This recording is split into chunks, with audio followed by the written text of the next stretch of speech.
अस्सलाम वालेकुम friends, welcome back to Top Smarties. Drama serial तेरे जाने के बाद सज्जल पर तो सज्जल की सास ने जुल्म की इंतहा ही कर दी। उसको अपने ही घर में मुजरिम बनाकर खड़ा कर दिया, उस पर चोरी का इतना घिनौना इल्ज़ाम लगा दिया और आधी रात को उसके घर वालों को भी बुला लिया।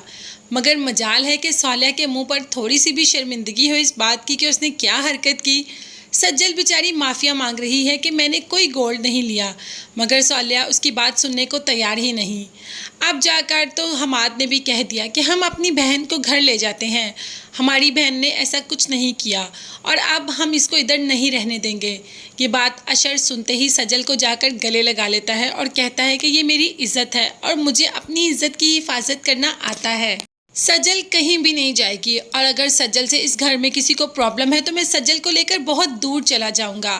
फ़िलहाल तो हमाद और उसकी माँ यहाँ से चले जाते हैं क्योंकि अशर उनको सेटिस्फाइड कर देता है। मगर जाने से पहले हमाद अशर को अच्छी खासी बातें सुनाकर जाता है कि हमने अपनी बहन आपके साथ इसलिए रुखसत की कि आप रोज़ उस पर कोई ना कोई नया इल्ज़ाम लगाते रहे।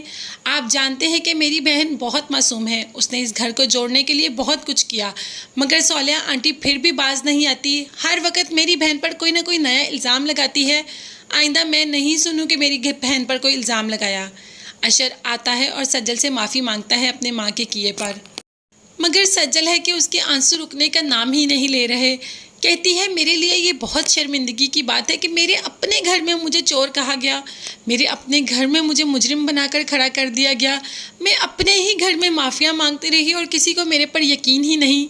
अशर को बहुत ज़्यादा शर्मिंदगी हो रही है और बात भी शर्मिंदगी की है, इसीलिए तो उधर सज्जल को चुप करवाकर माँ के पास आ जाता है और कहता है कि क्या आपने सज्जल को चोरी करते हुए देखा?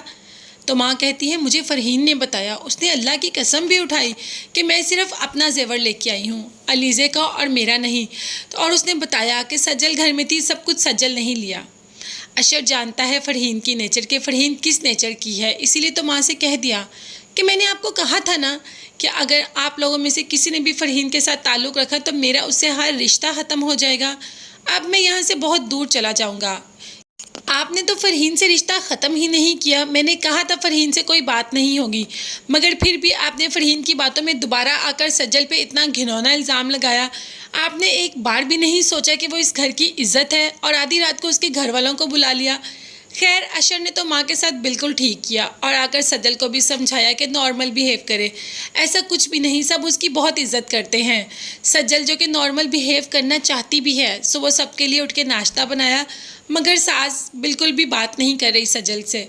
सज्जल को इस बात का भी दुख होता है क्योंकि वो छोटी छोटी बातें दिल पर ले लेती है, रोती है, मगर यहाँ पर सास तो अपना खुद का ही सर पीट रही है कि उससे ये क्या हो गया।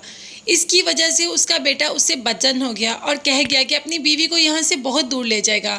सालिया को तो इसी बात का है कि दूर जाके क्या बेटा हर्चा भेजेगा, तो बेटा भेजेगा। सालिया को इस बात में परेशान होने की तो ज़रूरत है ही नहीं, मगर परेशानी की बात फ़रहीन के लिए ज़रूर है क्योंकि समीर की दोस्त फ़रहीन के घर आ ही गई समीर से मिलने के लिए।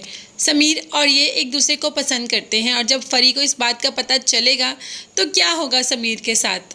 कुछ भी नहीं होगा क्योंकि फ़री के पास सब कुछ है जिसको समीर लूट सके। उसकी सारी दौलत, सारी जायदाद, सब कुछ तो ले चुका है, अब क्या बचा? अब तो समीर फ़रहीन को दो टोक जवाब देगा और उसे इस घर से जाने के लिए भी कह देगा और ऐन मुमकिन है कि वो फ़रहीन को डिवोर्स भी दे दे क्योंकि फ़रहीन की शक करने की आदत से तो वो बहुत ज़्यादा तंग है। तो क्या अशर रख लेगा फ़रहीन को या माँ दोबारा फ़रहीन को घर में आने देगी? ये सब देखने और जानने के लिए मेरे चैनल को ज़रूर सब्सक्राइब कीजिएगा। इसके साथ साथ आपको बेल का आइकॉन का नोटिफिकेशन नज़र आ रहा है, वो ज़रूर प्रेस कर दें ताकि मेरी हर नई आने वाली वीडियो आप तक बआसानी पहुंच सके।